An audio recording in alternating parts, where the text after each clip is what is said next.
Good evening, everyone. Thank you for coming to this planning board meeting of Monday, November 16th at 6 p.m. via Zoom.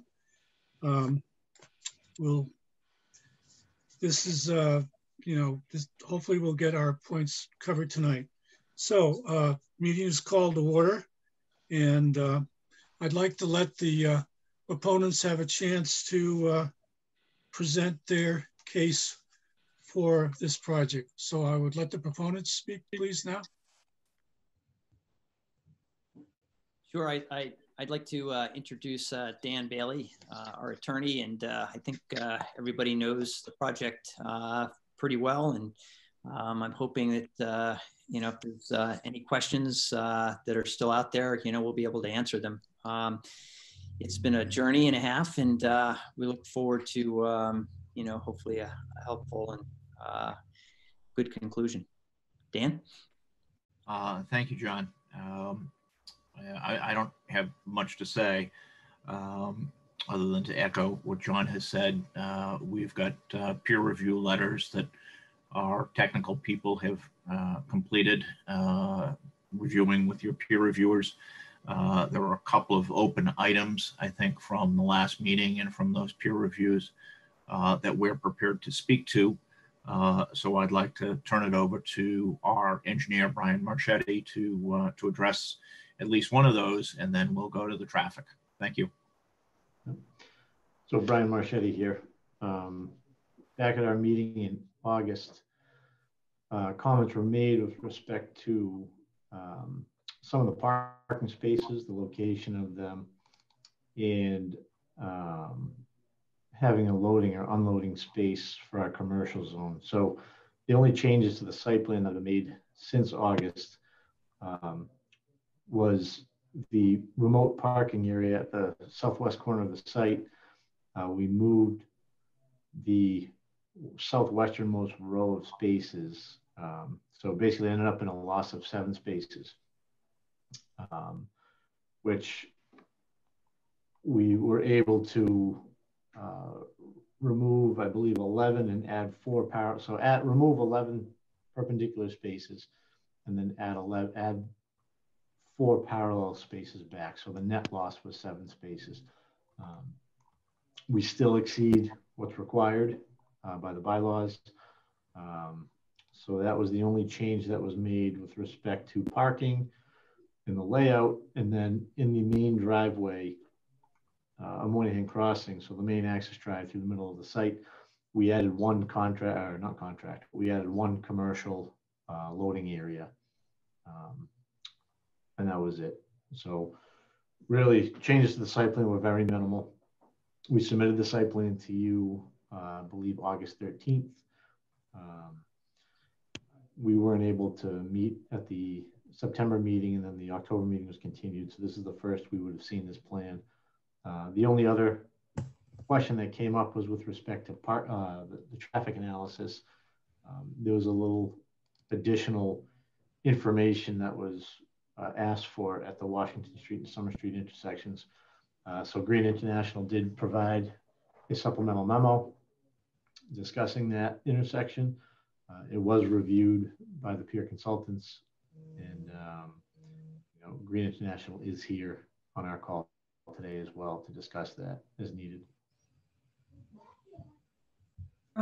Good evening, everyone. My name is Corinne Tobias. I was the traffic engineering consultant for this project from Green International. We were asked to take a look at the Washington Street at Summer Street intersection. So if you'll bear with me, I'll just share my screen real quick and see some of the results from that. Can everyone see my screen okay here? It's good. Yep. Great. So again, we used sort of historical data for these intersections from 2019, so pre-COVID data, which were then adjusted seasonally. And one thing you can see that kind of sticks out right away is when you look at the total volumes for the intersection today, under existing conditions, you have almost 2,000 vehicles in the morning and over 2,000 vehicles in the evening. So that's just what's out there today at those intersections. And we felt that that was important to provide in context that our site will be adding about 28 trips to that location in the morning and 34 trips in the evening. So it's less than 2% increase in traffic during the peak hour. In addition to that, we also took a look at the analysis for the intersection. Again, you know, as everybody knows, it's currently operating under very poor conditions, level service F, overcapacity. Needless to say, that continues under no build and build conditions. But as you can see here, there's really no meaningful impact from the project itself to these approaches. So while we do understand there are significant capacity issues at this location, given the small increase of traffic that's going to be coming from the site at this time, we're not recommending any significant changes for this project at that location. All right, thank you, Ms. Tobias. Does the proponent have anyone else that they wish to present? I think we're good at this point, Bruce. Okay. Next person I would like to have speak would be Chief John Nuttall. Chief, could you present on how, you know, any concerns that you have and how things have been addressed for you, please? Sure, thank you, Chairman. As you know, we had a lot of major concerns with this project from the beginning, going back several meetings. To the proponents' defense, they have categorically gone down every request the fire department has had to include completely redesigning this entire project. This went from what I described as basically like a brownstone type of a structure that you'd see on Mass Ave in Boston to something more likely to Thayer Street or you know, some of the other condo type complexes that we have around here or in Southfield, just the way we have to respond and access these buildings, whether it's for fire or medical emergency. So they completely redesigned our entry points for this project. We can actually drive apparatus or ambulances pretty much right up to the front door, whereas originally the way it was designed, we could not do that. We had about a 200-foot walk to get there. So they completely redesigned the project. We had major concerns initially with the access to the project. The roadways appeared narrow. They've widened everything up. They've used our specific apparatus. The tower truck is the longest apparatus we have, but realistically, the ambulance is the widest apparatus that we have. So they took all of those into consideration, and we looked at the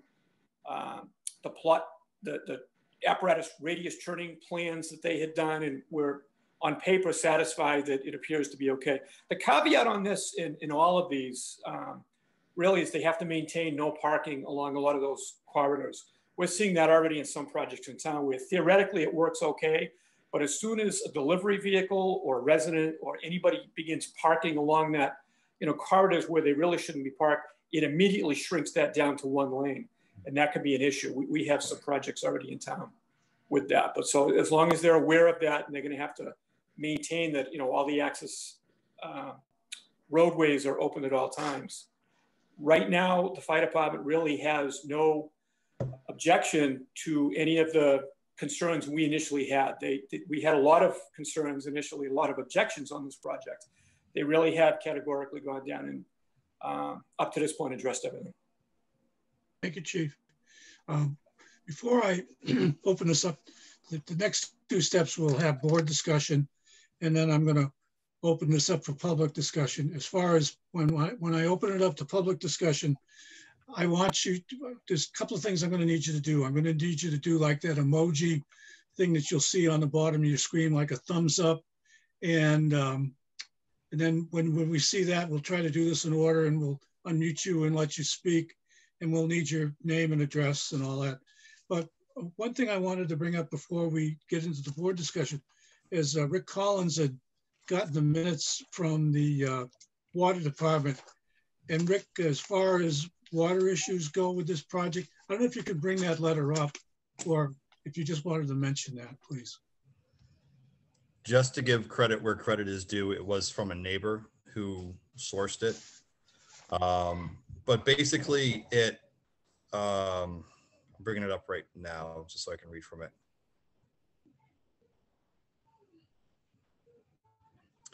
Basically, it seemed to state that it was a provisional approval of water and they might need to come back. Here it is here, just gonna read from it. The plan, this is back when it was a 211 unit apartment that was gonna use 25,000 gallons of water a day.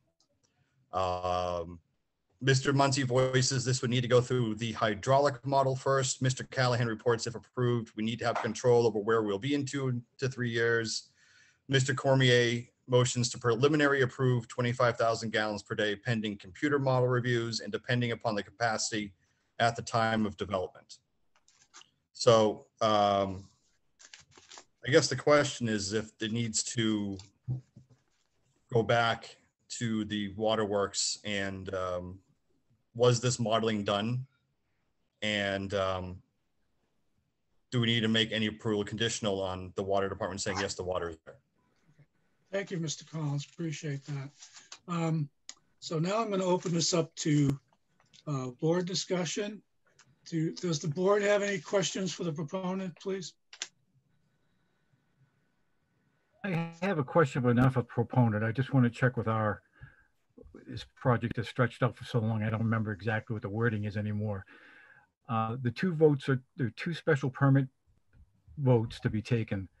What are they exactly? How does that, how do we define those special? I just want to understand what we're going to be looking at the vote on tonight. I'd ask town council for her advice on this, please. Sure. Thank you, Mr. Chairman. Amy Questle, Town Council. So right now, both special permits are related to the parking. So I'm not sure if the change in the parking changes the special permits. But right now it's under section 37C and 37D1 of your zoning bylaw, which both relate to parking. They're also, the first one relates to parking in the front. And the second one relates to a reduction. I thought they were seeking a reduction in parking, which would not, I don't think, I just heard the engineers say that they were above the parking requirements. So that may have changed, but there's relief from the side yard buffer requirements pursuant to the zoning bylaw, and that's 37B, 66, and 67. And the setback requirements under 37C, 3C. So I guess the first thing is we would need some clarification from the applicant as to what exact special permits or what they're seeking special permits from the zoning bylaw, what sections. Mr. Iredale, could you address that, please? I'm going to refer to my attorney, Dan. Okay. I mean, the primary special permit that we're seeking is under the TOD provisions for use. Can you hear me? Yes. Okay. Is for the multifamily use in the transit-oriented development district. Right, but there was also, when the application came in, there were also there's other things that the planning board has to look at. There's certain requirements under 37 that you don't comply with. I'll have to double check that, Amy. I just, So I don't know. Jen, if I could, parking. Yeah, Brian, if you could. Yeah, so parking in the front yard, we originally had a row of parking along the front yard setback of Summer Street. Mm-hmm. And I believe it was back in our June submittal, we eliminated that full row of parking and provided landscaping up along Summer Street. So we're set back now. I believe it's 25 feet. So there's no parking now within the front yard setback of Summer Street. If I can, let me share my screen. I could show you what I'm referring to. So if you can see the screen here, there was a row of parking where you see my cursor previously. Yeah. So that row of parking has been eliminated completely. So we're outside of the front yard setback line. The side yard provision is, we have a note on our plan about number 6 here. The applicant intends to merge the 3 lots into a single lot if the special permit is granted. So we need a special permit right now as it is, because the entire project is comprised of these 3 lots. So the eastern lot, the central lot, which includes Moynihan Crossing, so the roadway, and then the western lot. So we're within the side yard setbacks, but it's 3 parcels that are owned by the applicant.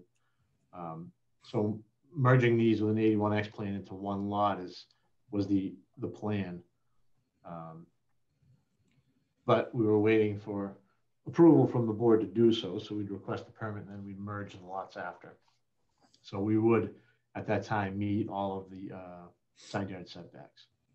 So the site as it is right now does meet for the side yard setback along the train tracks, side yard setbacks along the Progress Street lots, and as well as the frontage and rear yard setbacks along Summer Street and the MBTA lot, or the train station. That part of the special permit is no longer, you're no longer requesting that. Is that true? It sounds like you just said that everything's off the board on that. Yeah. So if it's kind of catch-22, we need the special permit if we don't combine the lots. I mean, if we get our approval, we want to combine all the lots into one. Well, just to get back to Attorney Quessel's, Council Quessel's question, and Mr. Rangel's question, what specific special permits are you seeking tonight? So the special permit is for residential in the TOD. Okay, that's the main, that's the only special permit you're seeking right now for us. Yes. Okay, so residential under the TOD. Attorney Quessel, do you have anything? Well, sure. You know, it would be helpful. The application that was filed with the planning board, and I understand that the project has changed, but the application that was filed goes through all of the relief requested. So it would be nice to know what relief is now requested now that the project has changed. So, you know, for example, do we have 10 by 18 parking spaces? Because they were at one point requesting 9 by 18 parking spaces. And I think that the parking has significantly changed, because they were asking for 204 when 227 were required. This whole thing about the setbacks, that's interesting. I don't know how, I'm not sure how the zoning board, I mean, how the planning board can condition a special permit based on lots merging. Why aren't they merged? If they're owned by the same owner, why hasn't an 81X plan already been filed to create one lot so we actually know what the setbacks are?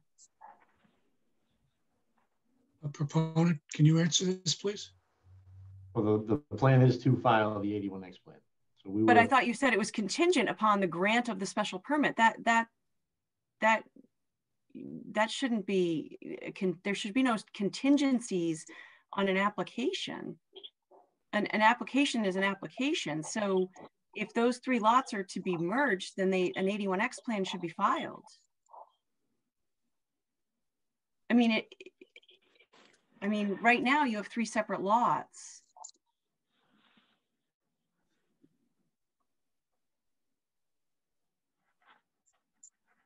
I have another question. Go ahead. The special permit for residential in a transit-oriented development, does that include the reduction in required commercial space? Proponent? Dan?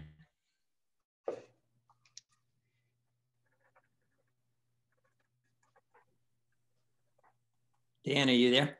Okay. I should be able to get in now. You're here. Okay, Yeah. great. Thank you.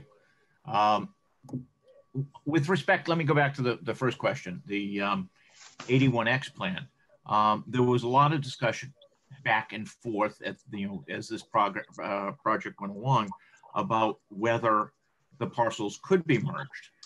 So, and that's why, as it was originally submitted, it was 3 parcels.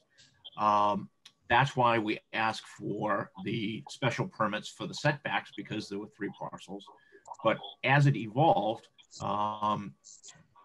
we came to the realization, I think with the board's input, that the 3 parcels could be merged, and that the board could in fact, condition this approval on the filing of an 81X plan that merges the 3 parcels.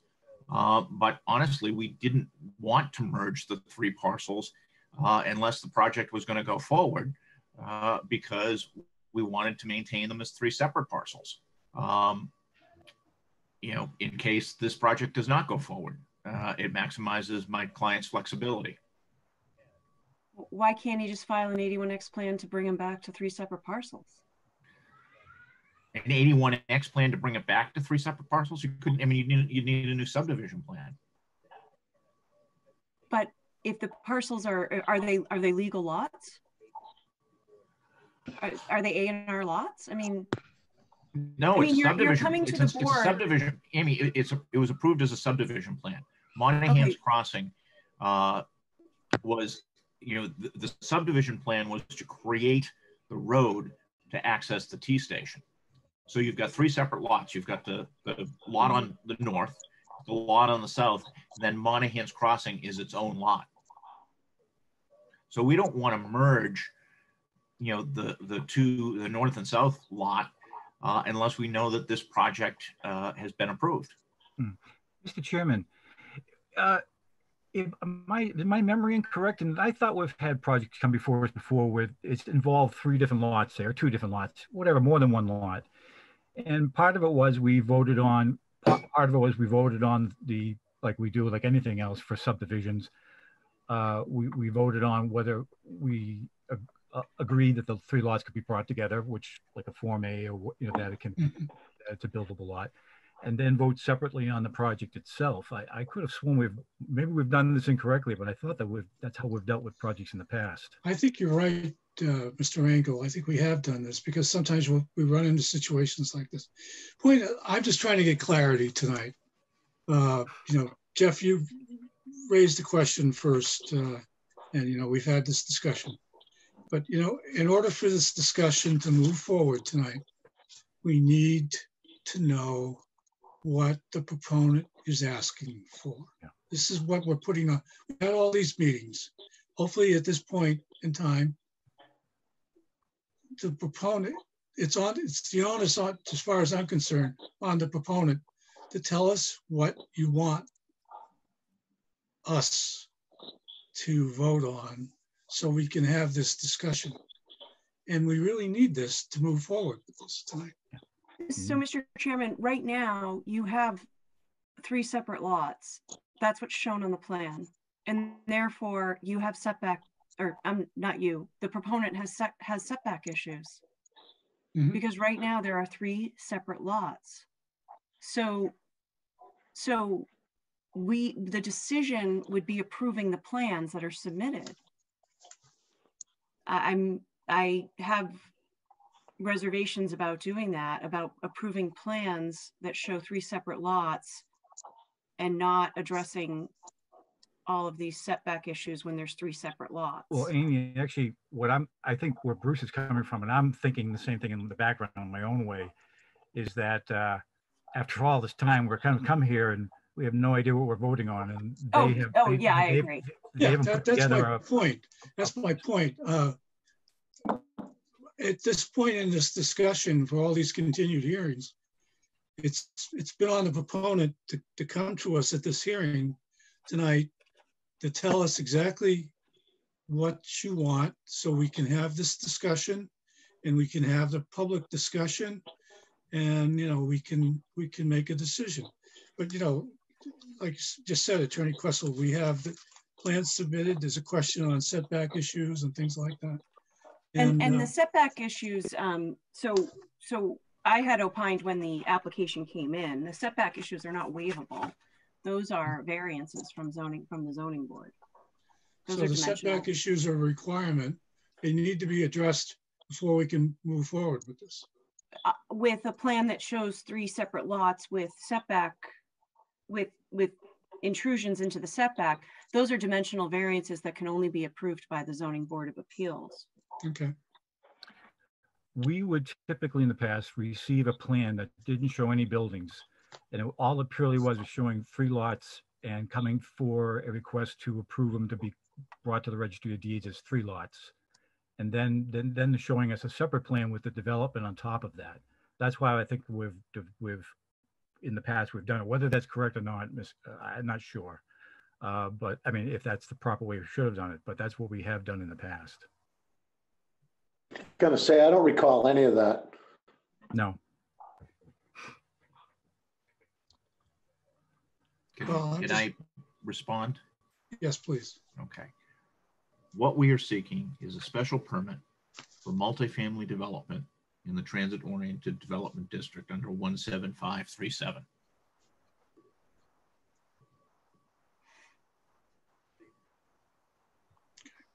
And I submit respectfully that we've always got this chicken and egg thing. I agree with Amy that we probably can't get, or we'd have to get a variance relief to satisfy the setback requirements if these were 3 separate lots. But we've been very clear, as this process has unfolded, that, conditioning this project on, and it's not a hard condition, I see it frequently on the, because when you have separate lots, developers rarely put them together prior to the development. They don't want to start combining lots unless they know that their project is going to be approved. So the way that is frequently dealt with is a condition in an approval that says that the lots have to be combined before any building permit is issued. Okay. That's good. Thank you. I appreciate that. Okay, let's move forward with... I'm still waiting for an answer from my question. Does this include a relief from the fact that I think under our bylaw, it's supposed to be 50% commercial?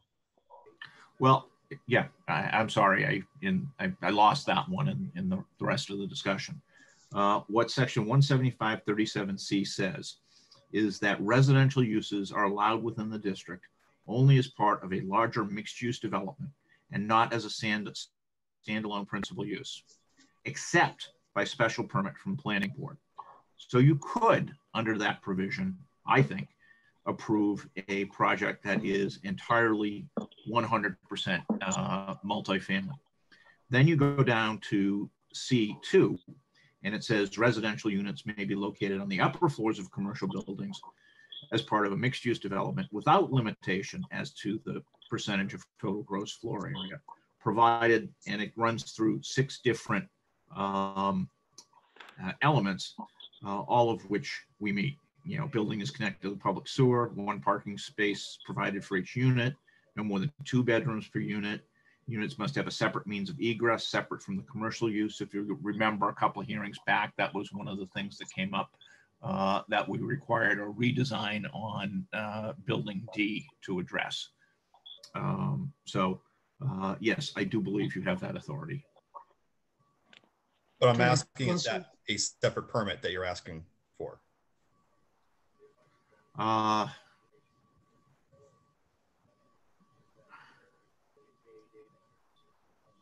I think it's all part of single special permit under section 175-37. Attorney Questle, could I ask you to comment on what's just been said? So I guess I read it a little bit differently. I read it that the standalone residential uses are allowed within the district only as part of a larger mixed use development and not as a standalone principal use except by special permit from the planning board. So the standalone principal use, I think, refers to buildings, because when you go with the multifamily, with the mixed use development, you can have multifamily only in certain areas of where it says, you know, residential units may be located on the upper floors of commercial buildings. So, and it says, because that same paragraph, C1, goes on to state residential components may not exceed 50% of the total gross floor area of a proposed development, except where the residential use is located on the upper floors of the commercial buildings in accordance with 37C2. I mean, I guess that at this point, the interpretation of C1 would be at the discretion of the planning board, whether you can stop paragraph C1 at except by special permit from the planning board, period, and not read into the second portion of it. And in that case, then you could grant a special permit for multifamily alone. I think that, you know, I think that you know, if you read the bylaw in its entirety, you know, section 37, you know, the purpose section of it is to, you know, provide a mix of small uses on well buffered sites. So, you know, it appears that it promotes mixed use development. Can I jump in here as well? Go ahead. The bylaws is not as clear, I think, as certainly as I would like. And in trying to design the project and make it work, you know, we did comply with the bylaw, both the letter, but also the intent, you know, by, you know, redesigning and maintaining, you know, the mixed use nature of it, you know, to have the ability to have commercial uses on the first floor by separating out residential uses, you know, from those commercial uses, you know, by providing, you know, it's, you know, obviously right next to the train station, so it's walking distance to the train station. You know, our intent has been to be, you know, we read that purpose section quite a bit, and it was the intent to really try and match up with what was intended by the bylaw.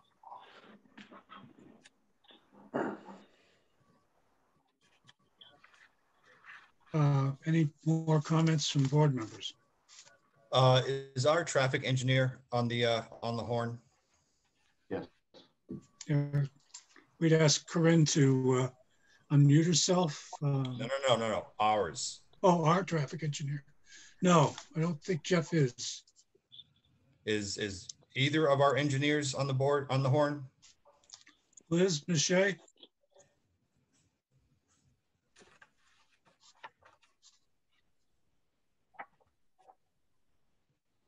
I don't think they are.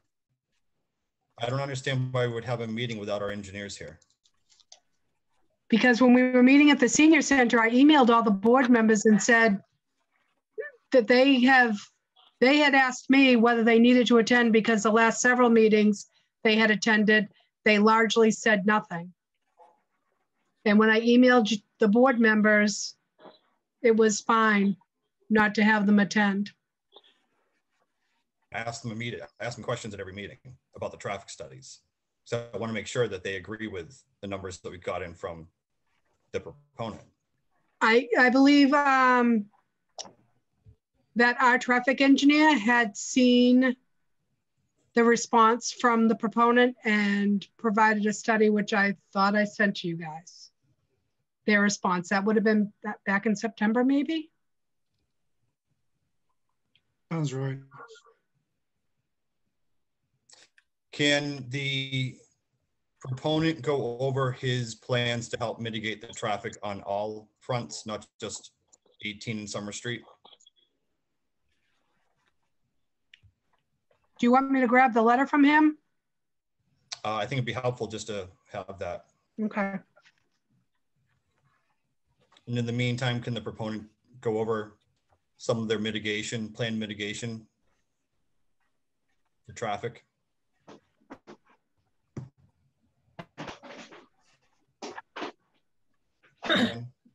Sure. Brian, do you want to go over some of the site plan improvements, or did you want me to? Yeah, I mean, mitigation wise, it's really the improvements were within Moynihan Crossing and not off site. You know, we're adding pedestrian crossings, crosswalks. We've improved the sight distances in both directions. We're making sure the sight distances are clear at Summer Street. But off site beyond, you know, beyond the immediate Summer Street, there were no improvements to signals or other intersections proposed. Say that last part again, I'm sorry. So we did not propose any improvements to intersections or off-site away from the current project. I was under the understanding you've been making improvements to the traffic signalizations at 58, 123, and 58 in Summer. That was discussed, I thought, in one of our previous meetings.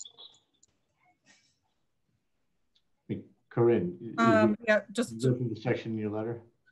Sure. So yes, that's right. There were signal timing improvements within the existing signal capacity. So it's not going to be adding any new signal heads or changing any of the equipment, but there would be adjustments to traffic signal timing. That's correct. And in addition to that, there was also the sidewalk for Progress Street, I believe.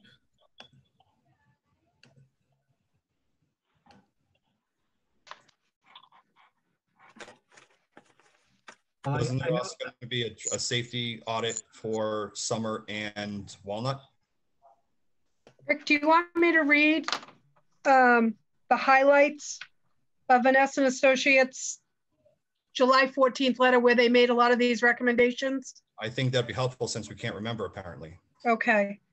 So this is their letter dated July 14th. And it was after there was some back and forth and studies kind of went back and forth between everybody. So their first comment, review and revise the motor vehicle crash analysis as necessary, et cetera, was responded to. And the last comment is no further response required. However, we continue to recommend the applicant agree to undertake a study to define safety improvements at the Summer Street, Walnut Street intersection. And then there was about some vegetation being trimmed and removed along Summer Street. Required vegetation trimming is shown on the site plans and will be completed in conjunction with the project, subject to receipt of all necessary rights, permits, and approvals. Design and implement an optimal traffic signal timing and phasing plan for the intersections of Plymouth Street at Summer Street and Plymouth Street at Center Ave prior to the issuance of a certificate of occupancy for the project, and adjust the traffic signal timing at these intersections as may be necessary prior to achieving 60% occupancy of the residential component of the project, which would be 94 units.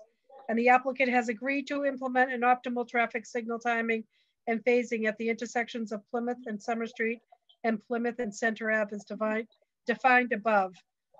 And then their last comment is it's recommended that this commitment be a condition of any approvals that may be granted for the project, and that the timing plan includes specific emphasis on the yellow and all red clearance intervals as well as the timing of the pedestrian phase, and then no other response required.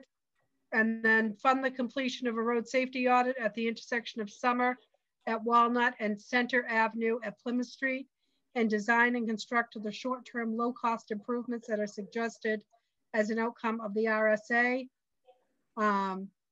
And the proponent's traffic engineer indicated that an RSA is not required as the subject intersections are not HSIP listed locations. And then our traffic engineer wrote, inclusion as an HSIP location is not a determining factor as to the applicability of performing RSA. The purpose of a RSA is to identify potential safety related improvements at high crash locations that can be undertaken in order to reduce the frequency of occurrence of motor vehicle crashes. The applicant has agreed to undertake traffic signal timing improvements at the Center Ave Plymouth Street intersection as discussed previously, which will include a review of the yellow and all red clearance intervals to enhance safety at the intersection. Improvements have not been proposed at the Summer Walnut Street intersection, which was identified as a high crash location by Green. As such, we continue to recommend that the applicant commit to undertaking an RSA or equivalent safety study of the Summer Walnut Street intersection as a condition of any approvals that may be granted for the project, and that the study be provided to the town prior to the issuance of the first occupancy for the project. We also note the Summer Street MBTA driveway intersection was identified as a high crash location. The sightline improvements that will be completed as part of the project along with the sign and pavement marking improvements, along with the driveway, will enhance safety at the intersection.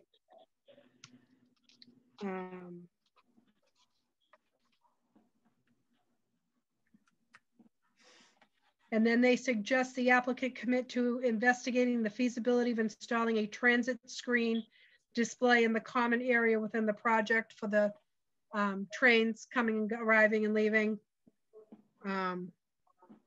They understand it may not be feasible to provide them in all the buildings, but they should give it a shot. Okay, Liz, just a couple of things. What was the date of this letter, please? This letter is dated July 16th. And this was from Vanessa. This was Vanessa Associates? Vanessa and Associates, yep. July 16th. I'm sorry, July 14th. July 14th. Okay, and I just saw a question at the bottom of the screen. Was there anything addressed as far as Summer Street and Bedford Street in this? I do not believe so. Let me check.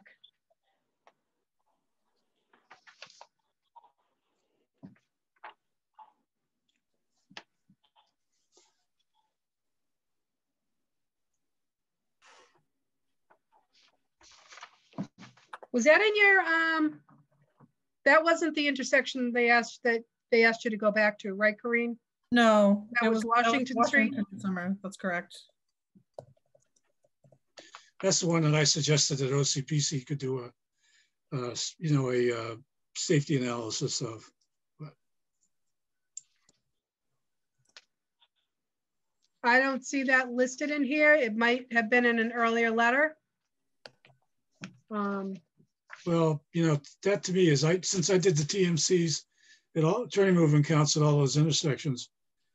I guess that's my comment, is that I would ask for something to be done about that intersection, because it's a major intersection. I mean, there's 3 intersections, well, in the site entrance. So there's really 4 intersections we're talking about on this thing. And certainly increased traffic from this project would impact that intersection, which is pretty badly impacted right now.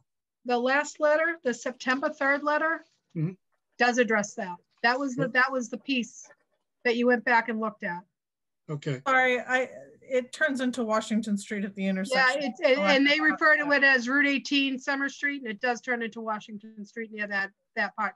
But that September 3rd letter does, that's what that piece was the Summer Street, okay. Washington. And so we have two traffic engineer letters to the board dated July 16th and September 3rd, and they seem to address all these issues. So that would be this is out to the board, and I won't make that motion, but suppose a motion was made on this, that would be one of the conditions for approval on this, is that the traffic issues addressed, talked about in the letters from our traffic planner, Vanessa Associates, in the letters of July 16th and September 3rd be addressed.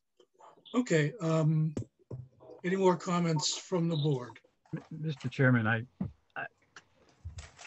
this had much too much time to think about this project, and my feelings about it have shifted considerably, and I just can't ignore it anymore. However we define this special permit that we're going to vote on, or what we're voting on, it kind of comes down to the idea of the zoning is we're looking for low impact, something that had commercial in it, but at nighttime wasn't abandoned, so you'd have residential on top of it.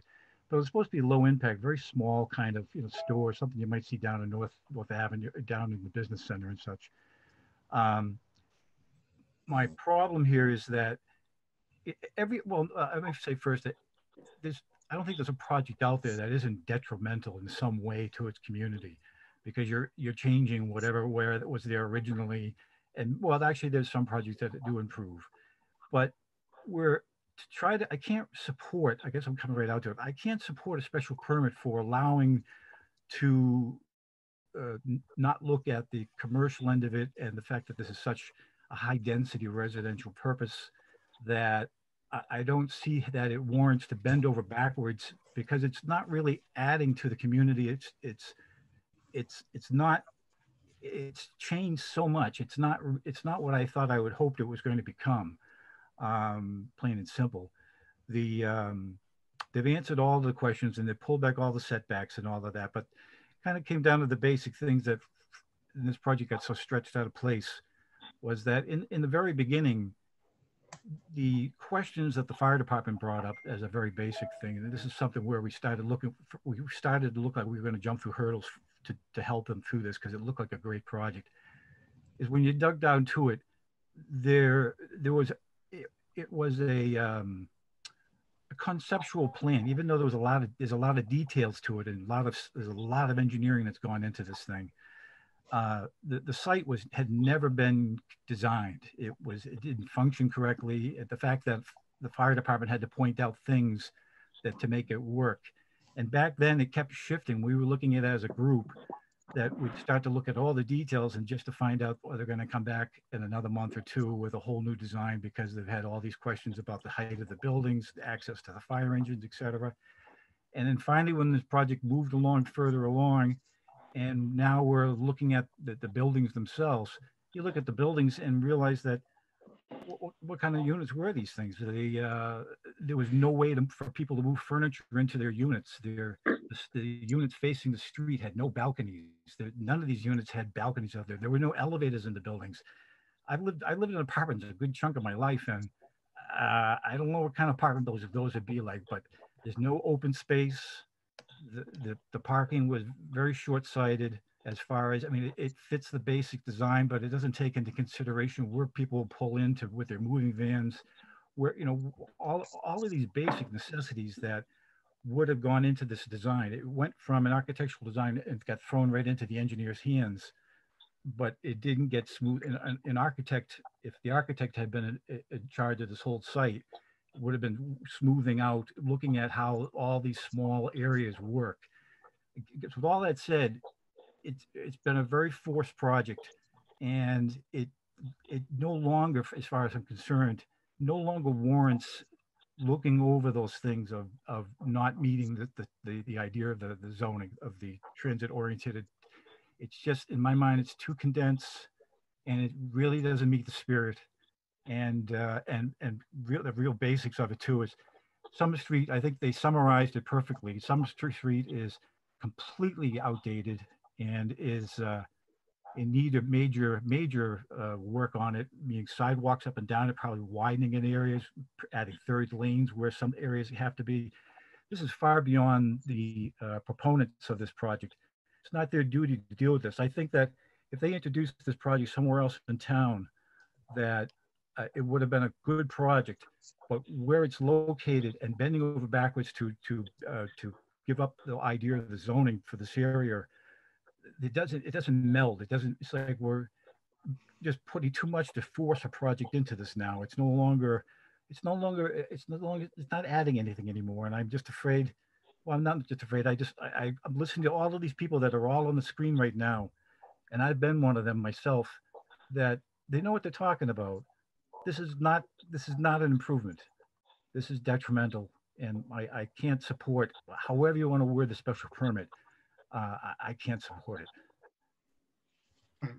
Thank you, Jeff. I'm just going to ask Bob, Rick, do you have any comments on this right now before we move into public comment? I have more later on, but I'll wait until after public comment. Okay. All right. So we've heard from the proponent, we've heard from the chief, we've had board discussion.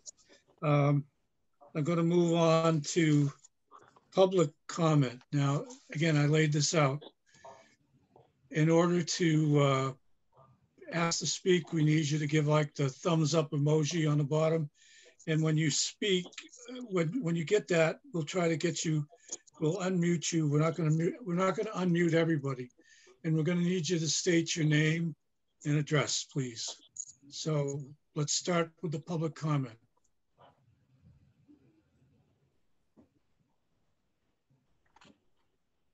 Anyone care to make some comments, please? Fran Cronin. Okay, Ms. Cronin.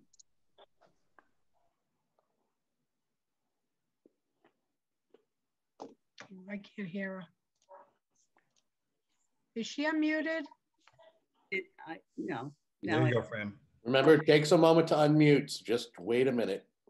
Okay, well, I did it on my end. So We're good, Fran. Okay, Fran Cronin, 458 Summer Street.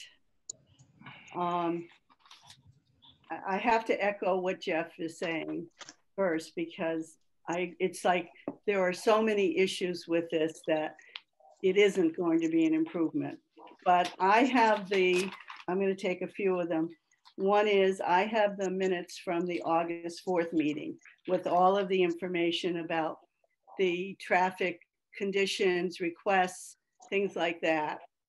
And it's surprising to me that I have it in my minutes, you have letters, Liz, and yet the people who are coming to us asking for this special permit don't really have it as a priority.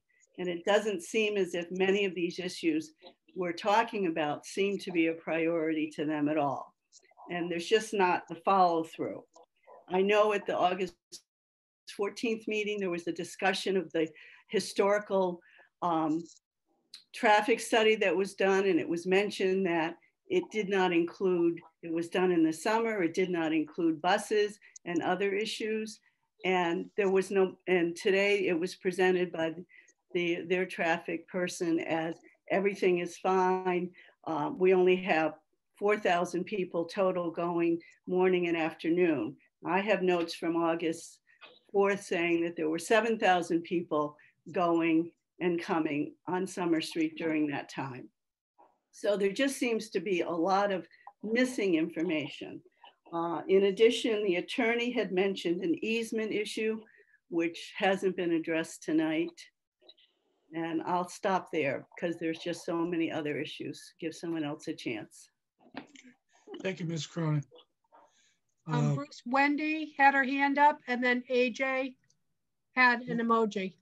Well, let's do Wendy next then, please. Hi, everyone. Can you hear me? Yes. Yeah. Okay. So one of my questions was what type of commercial units and how many would be occupying that space? That was one of my questions, and I just wanted to throw out there that I don't live in the area, but I do just kind of get a little fluttery in my stomach when I know I have to take a left onto Route 18 from Summer Street, because it's scary.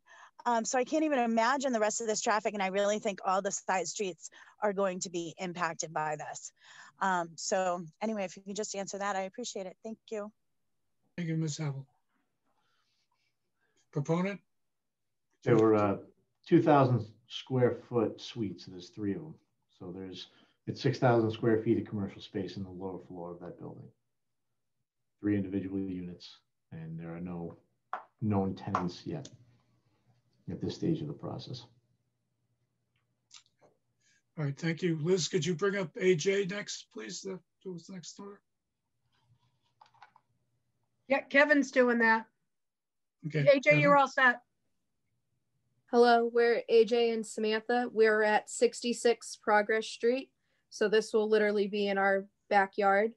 My question as a new mom is, if these are going to be family units, how crowded will this make our schools? I do not want my daughter being in a kindergarten class with 35 kindergartners, first of all. Second of all, if we decide to sell our property and there's huge condos in our backyard, is this going to depreciate our property value? We take pride in our home, we take care of our home, and now we're going to have a barbecue with cement buildings in our backyard. That's not exactly what we signed up for. That's not exactly what we were looking for, and we were blindsided when we bought this home in March. So that's kind of BS. So that's my main concern is, you know, what is going on with occupancy for schools and everything like that. So AJ, now your concerns. Another concern that stands out on me is a lot of this area is wetlands and wooded area. You go in there, the first day you bulldoze, I guarantee I'm going to be finding rats and mice in my house coming off that land. If there is approval, we need to do something in litigation of wildlife, because I speak for myself and every other people that abut this property. We don't need rodent issues from this type of thing being created. I also would like to know what happened from the last meeting in August when the property setback or buffer zone to the Center Street was addressed, that you were infringing on the 50-foot perimeter, whatever came of that. And they're also talking now adding sidewalks to Progress Street and stuff. I can tell you right now, that's going to be a huge project within itself that nobody realizes. But I'll let an engineer speak upon that. I just know with the way this road is built and graded to drain off into the wetlands, any type of road work is going to be astronomical. So to just say they're going to add it, I want to see that figured out ahead of time. How is that something you can make a contingent plan with absolutely no reviews at all? I mean, yeah, you're kind of impacting the lives of people on Progress Street. This is going in our backyard. I mean, all these attorneys and engineers, if you want to come and take your little Situate houses and come and build in your backyards, it's now going to take us 35 minutes to get to our target, which usually only takes us 10 minutes. I mean, come on now. Unless you want to give us the $385,000 that we paid for our house and buy our houses out, and you can have this to build your fancy little project, that's fine too. Just make the check out to us. But I mean, come on here. Let's use our brains. You went to college for this. This is stupid. But I am not ready to have my daughter in a class of 40 kindergartners. I'm not ready to have my home infested with rats as you're bulldozing trees. And I'm not ready to sit on my porch and look at your freaking housing. So, come on. I would, respecting the last comments, I guess I would just ask the opponent if you could address the issues of the number of school children to potentially could be added to this project, and also issues of potential infringement on wetlands and wildlife in the area. Please. So the project does have wetland impacts. We are working within buffer zones. It's all part of normal development. This project, once we get through planning, would have to go through conservation. And once, we have filed with Conservation Commission. Conservation Commission's waiting on planning. So in due process, we will deal with these issues and we will discuss them with the appropriate boards. Bottom line is this land is owned by somebody. He has a right in the TOD to develop his property, and that's what we've designed this to do. So it's, you know, I apologize for it's in your backyard, but it is. And the site has been designed to maintain a vegetated buffer along the Progress Street property lines. So there will be at least a continuous 20, 30, 40, 50 plus foot vegetated buffer between the Progress Street backyards and our development. So, you know, I don't know what more we could have done besides eliminating development altogether. But again, this is development. The applicant owns this property and he has every right to develop it in accordance with the bylaws. All right, thank you. Liz, who's the next person who would like to comment, please? So from the chat, it looks like Christine Simmons wants to comment. Can I interrupt 1 second? Because they raised one point that I actually meant to bring up earlier, which is the easement that exists on the property. Is this an okay time to ask about that, or should I wait until later? Why could we wait? We'll let the board have a chance to chime in the end of this, but I would just like to keep on with the public comments, please. Hi, Christine Simmons, 36 Thatcher Ave. Two issues I have, for, of course, is that letter that Mr. Collins submitted earlier in the call listed Dan Callahan, Bill Cormier, and a few other people who are no longer at the water department. So I feel like that data is no longer relevant, especially given the water emergencies we've had over the past summer, which that definitely hasn't captured. You know, water is a huge crisis in this town. We're one of the only towns on the South Shore that's in a constant water ban, to the point that we have metal signs up on the sidewalks saying no handheld water use. Like, the fact that we've installed those because we've been in a water ban for over a decade, there's just not enough capacity for 25,000 gallons a day. My second concern is the train.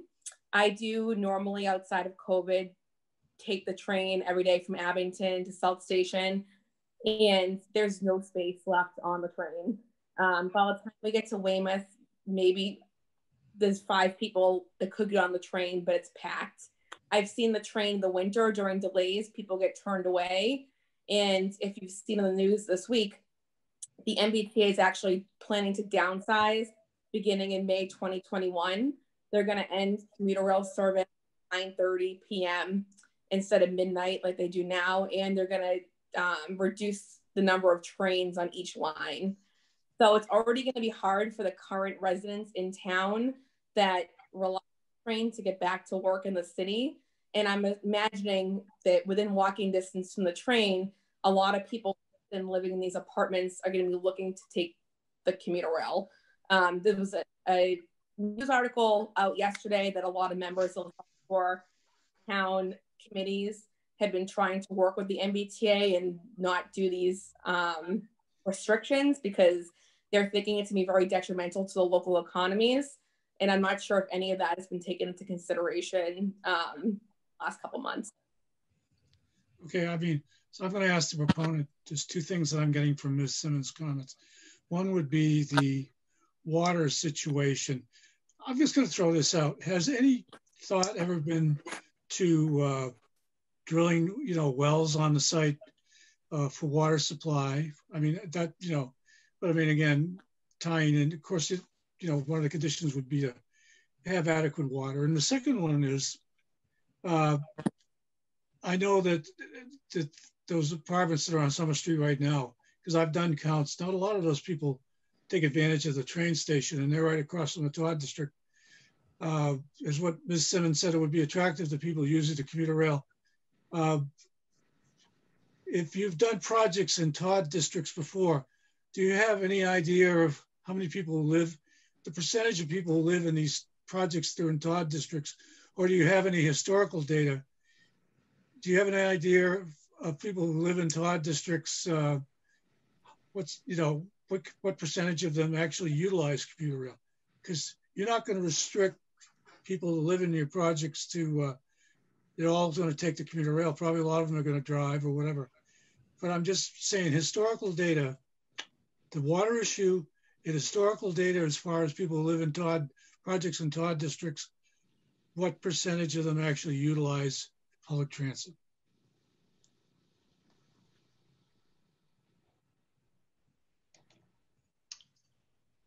I don't have that data. John Iredale, do you have any data that pertains to that? He's on mute right now.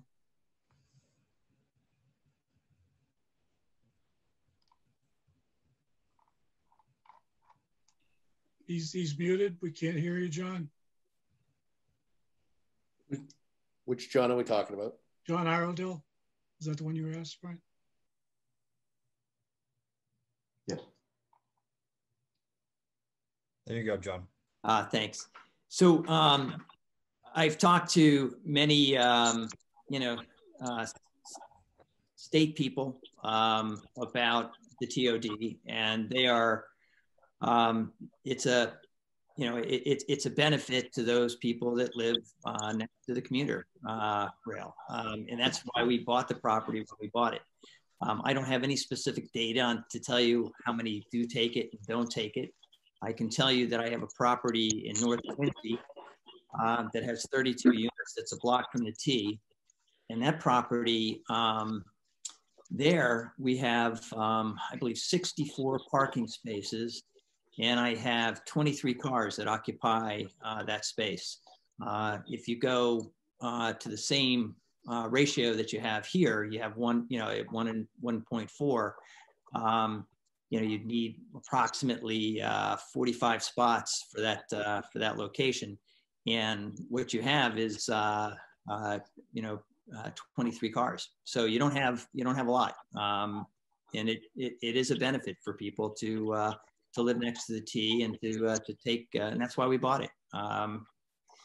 We bought that land in 2006, and this project has gone through quite a bit of iterations. I remember, it wasn't too long ago that Jeff Rangel asked us to redesign the buildings so that they face the street, opened it up, which we did. It was a major redesign that, everyone, came back and said, this really looks beautiful. Every step of the way, we have gone above and beyond to meet the engineers' questions and statements every step of the way. This project has taken a lot out of me, and it's taken a lot out of my team. And to hear that the project, someone is think it's lost the spirit of what it is. I think, when you drag a project through 2 years of iterations, it sometimes happens, but that's my thought. And, I'm sorry that Jeff feels the way he does. It hurts. Thanks. Mr. Riley, I just one more question. Had you ever looked at, a lot of this discussion is the water situation and the fact that the town of Abington, Rockland water system is in a ban. Had you ever looked at potential on-site water sources for your project? Well, the whole point on the water thing is that we had to go back in front of the board. So the letter stated that, we always knew that we have to go back in front of the board, and things change. They don't issue a letter stating that your project is approved and you get X amount of water. They say, when you're approved, this gives you the right, and that we'll certainly entertain what you have to do. But we always knew that we had to go back in front of the water board, and that's just whether we build we drill for water, which could be a possibility. I just did that in the North Quincy site, and I did it in my Plymouth site. So it's not inconceivable that could happen. I always like to use groundwater anyway for irrigation systems and in capturing some of the water that comes off the parking lots and goes into low aquifers. catch basins to irrigate the water, I think is a prudent thing to do. All right, Liz, could you let the next person in who would like to comment? So that would be Paul Breadmore. Mr. Breadmore. Good evening, Paul Breadmore, 60 Summer Street.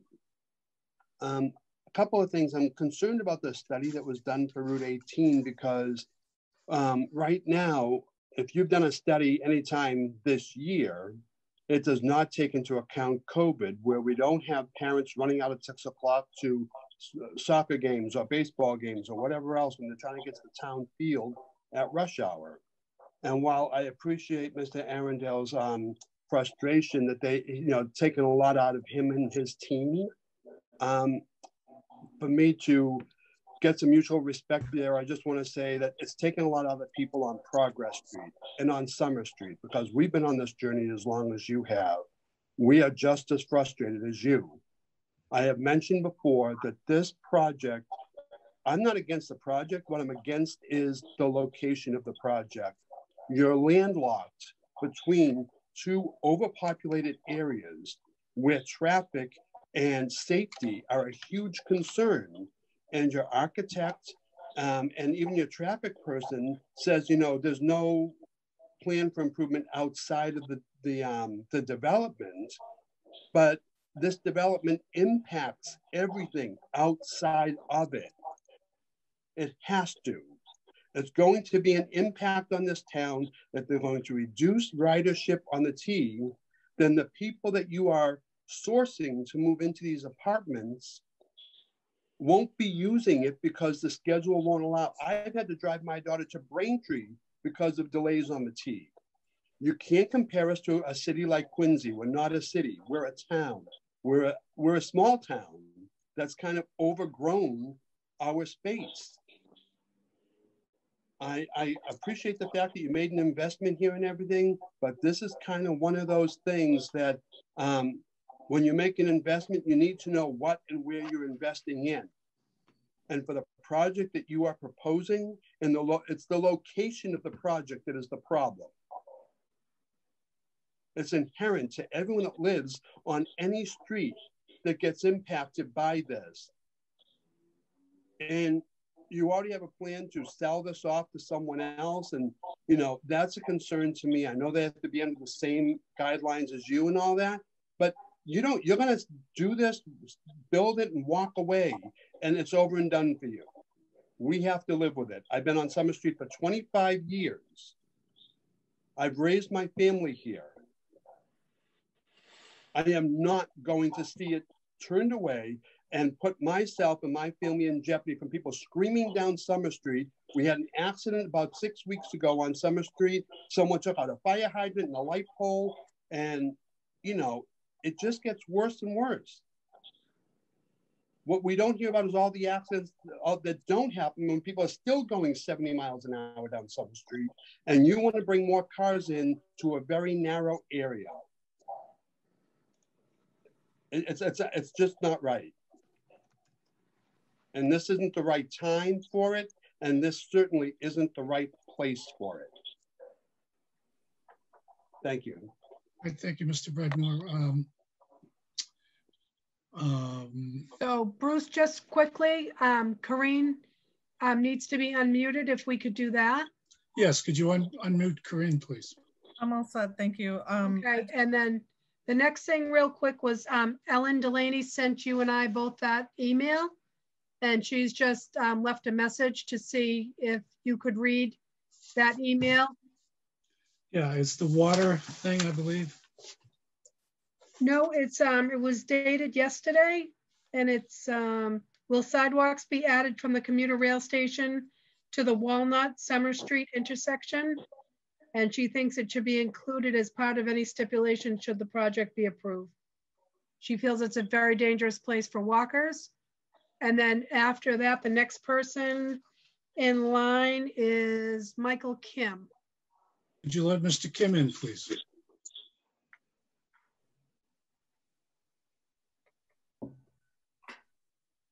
Welcome, Mr. Kim. Hello. Yes, I was one of the architects on the project. Mr. Hughes, just to answer your question from the other direction, we did look at an MBTA study that found that car ownership within half a mile of Abington Station was 1.33 cars per household. So we're providing more cars than there are car ownership within the perimeter of the station, or within a half a mile radius of the station. I think that kind of addresses your question from a different angle. Thank you, Mr. Kim. Liz, who's the next person who'd like to come in? I don't see anybody else. I got Wendy, Joanne, Bob, and John. Oh, okay. So I guess Joanne, Wendy said she'd go last. And Royanne. Royanne? Yeah. And hello. Yep. Hello, can you hear me? Yes, please. Yes. Welcome. Hi, it's Joanne Harding, 183 Summer Street. I just wanted to touch base with everything that John was saying, that yes, it has been a process for him, but it has been a process for us as well. Now, it's going to be easy for them to walk away, but we have to live with this development. And I don't think that they are listening to the residents of Abington. There are 60 people on this site, and this is 2 years down the track, and we're still fighting for someone to hear us. Now, I understand that he owns this property and he wants to make some money from it. I admire that, but he's not listening to what we would like to see.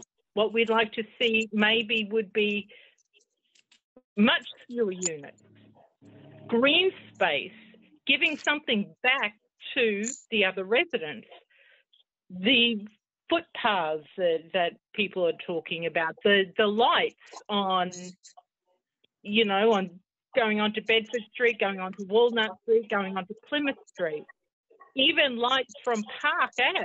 This is going to affect Park Ave, Island Grove. It's going to affect the whole area. I don't know whether you've been to Stop and Shop lately, but you've got to pack a lunch to get from your car to the actual entrance of the building because there's so many people there. There is just such a big impact on such a small area, and we have been kind of like built out, and there's new developments going on all the time. There's the water situation, there's the setbacks. You know, I just think they could come up with a better idea of how to use this land.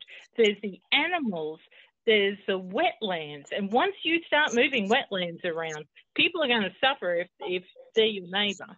It's not just the rats. You're going to be flooded. You're going to have basement problems.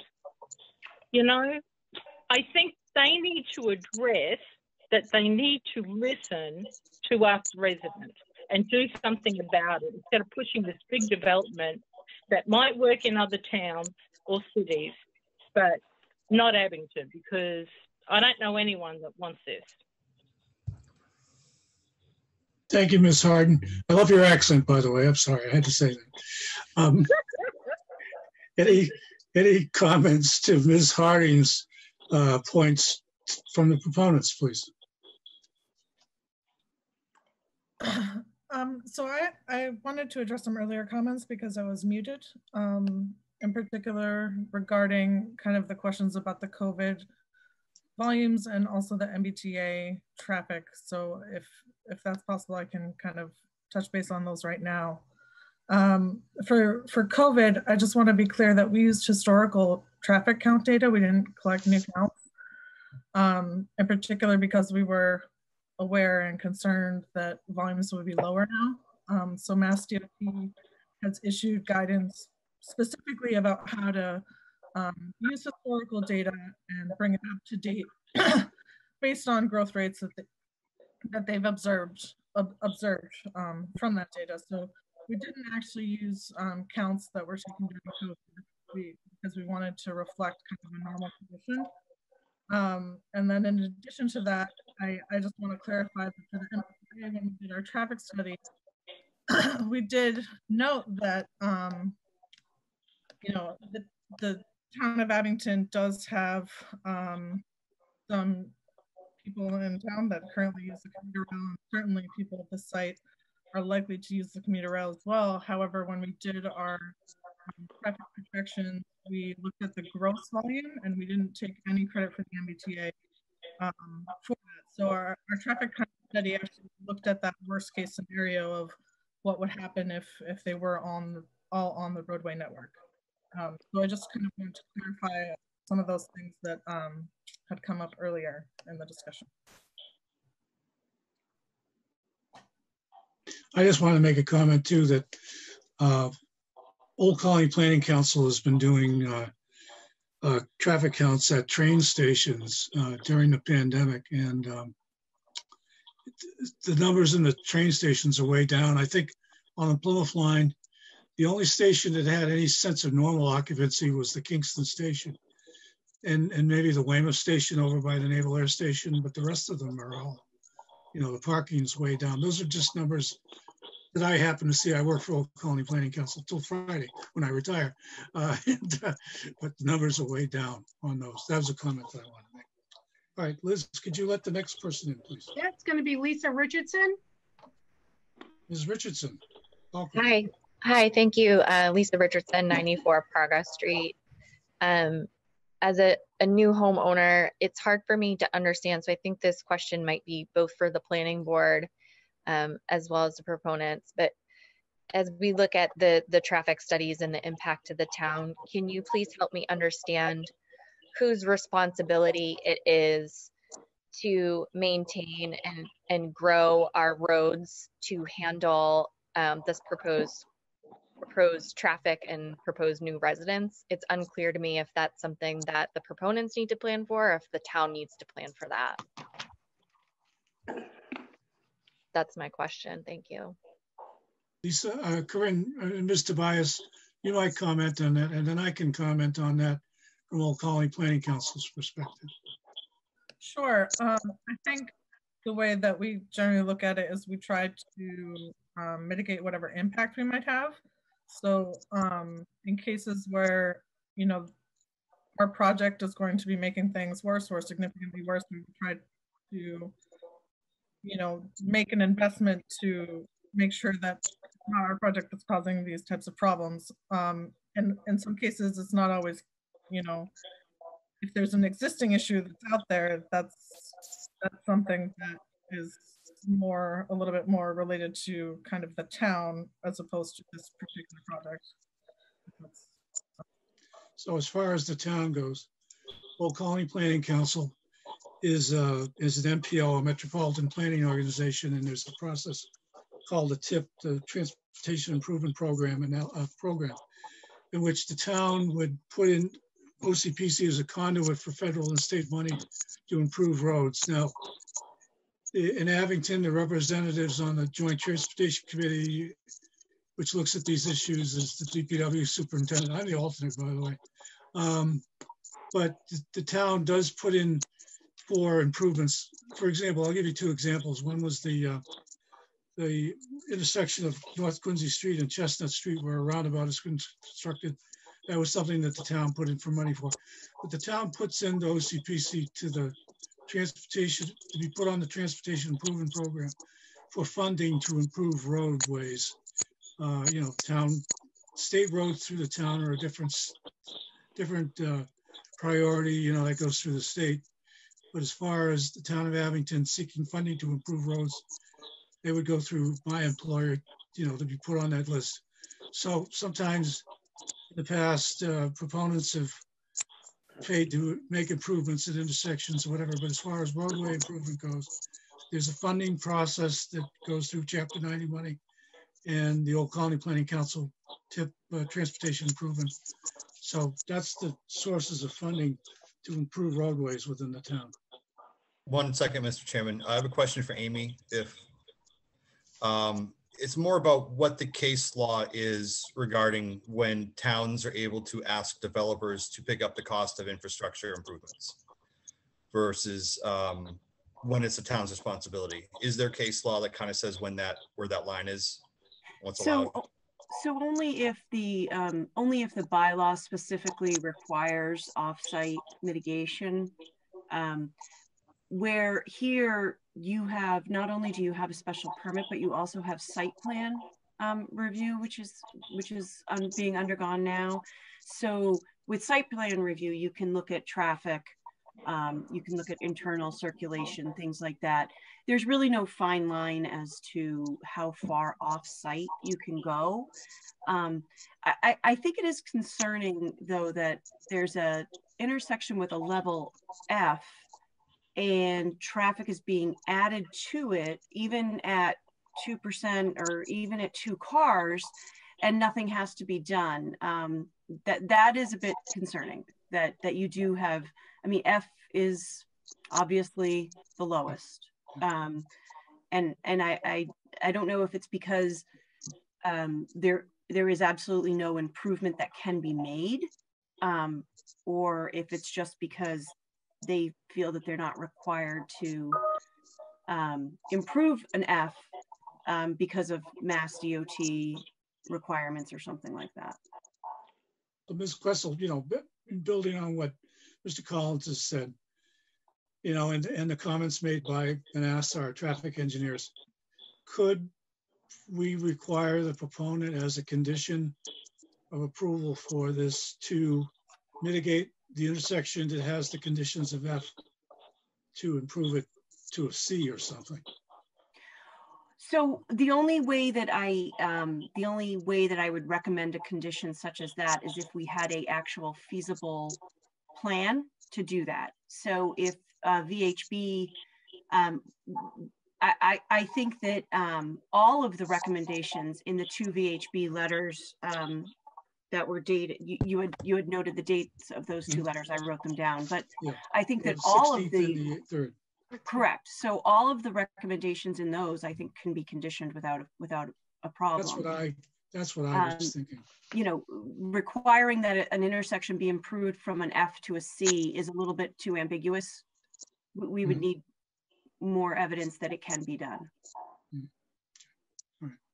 Mr. Collins, did you have anything else? It's good for now. Okay. Liz, Ms. Shea, could you open it up to the next public person? Okay, Roy Ann is the next one. Actually, it's Donna Peavy, 501 Summer Street. Roy Ann's my daughter. She uses the computer for school. Actually, I haven't seen you. Roy Ann had her hand up before and I already messaged her that she was next in line. Oh, you are Donna Peavy. I'm sorry. Yes, no, Ryan's my daughter. She uses the computer for school. Sorry. Okay. I just changed it to her name for school, but I have a couple concerns. One, I thought that all of these were going to be just for the 1 and 2 bedrooms. Now I'm hearing family development. My biggest concern is the traffic study. There was nothing in it about 25 mph, which is right out in front of my house.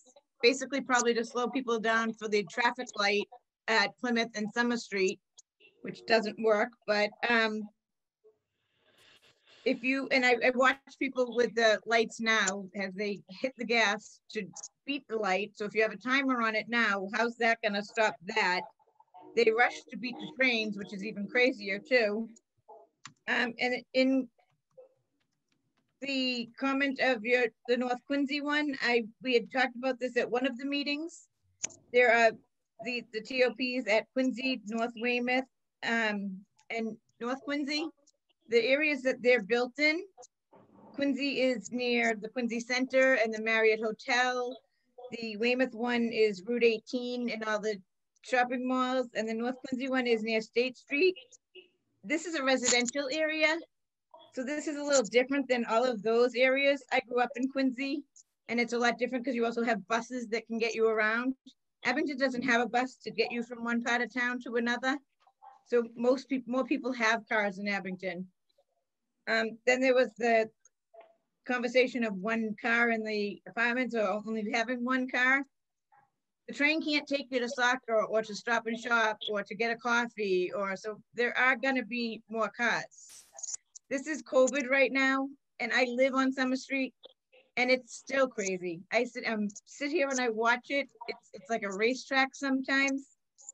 My biggest concern I bring up at every meeting is the school buses. You did your traffic study historical. Are we taking school buses into consideration? The last traffic study, one was done in June. There was no school. One was done during COVID. There was no buses. We have a lot of school buses up and down this street. And cars fly around buses as it is. My biggest concern is the students getting on and off the buses too. We have Abington schools. We have South Shore Votech. They're all up and down the street. Does that go into your traffic study consideration too? We do look at seasonal data, basically, essentially, you know, every month the state has a database which tracks which months have higher volumes and lower volumes. And so we do adjust seasonally for that as appropriate. While buses kind of may come and go, there may be other traffic that's increased during that time. So it's not necessarily going to result in an increase due to buses specifically. Because you might have more tourist traffic or other things in the summertime and in the spring. We have a lot of school buses that go up and down the street, and if you're going to have traffic backed all the way up or people rushing to get through a red light or rushing for a train, then that's going to put a lot of children in danger on school buses too. And you can't even, if the COVID again, a lot of kids aren't on the buses because you can only put 23 kids on a school bus right now. So a lot of people aren't on buses. So we're having a lot more of them during a regular year. Right. So we didn't use COVID data. It was all pre-COVID. With school buses. With normal operations. I believe the counts were conducted in June. June, no school. So there were no school buses in June.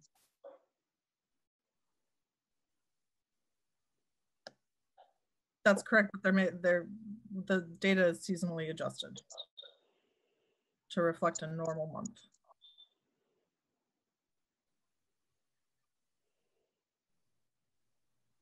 Okay. Ms. Shea, could you move on to the next person? Tracy Charbonnier is next. Actually, it's Kurt Charbonnier, 184 Summer Street. Okay. One of my chief concerns with this overall is more safety than just general annoyance. I can get frustrated all I want about things that I just don't want to see. When you start talking about safety, it becomes a bigger issue. Regarding the traffic, I think it's been stressed multiple times about how many vehicles are up and down the road. There's no sidewalks from the train tracks right up to Walnut Street. And in the winter, my kids, when they are within walking distance of school, they literally have to walk in the road. So with 2% more cars, that's just 2% more chance they could get hit on an icy day. But we'll leave that alone. We'll also talk about that the grade that Summer Street has is an F. Well, since we're using letter grades, there's high Fs and there's low Fs. And I don't think I'd ever tell my kids who have a high F, don't worry about it from there. Let's go a little bit lower. So adding more cars, it doesn't seem like a good idea. So that's what I have to say on traffic. Now, as far as another safety issue, we've talked about water and whether the water flow can handle, given the fact that we had a leak this past summer and we've been on a perpetual water ban all along. But my question is whether or not there would actually be enough pressure in the water mains to handle a fire either somewhere along Summer Street or at the new development. I don't know if that's even something that's been addressed. If it has, I'd just like to hear a little bit more about it. I might ask Chief Nuttall to talk about fire protection pressure. If we could ask Chief Nuttall to unmute and comment. Yep. Thank you, sir. And I'm glad that you brought this up. This was one of the questions I brought up initially when we did the the fire flow calculations for this project, or the anticipated fire flow calculations. The fire flow is a theoretical gallons per minute that we would use, assuming there's 25%, 50%, 100% involvement of any of these buildings plus exposures. It's a mathematical model. And when they came up with those calculations, I also asked if those calculations included the other future development, which was Mr. LaPointe's project on the corner of Plymouth and Summer Street, up behind the Abington Senior Center, the way it is now.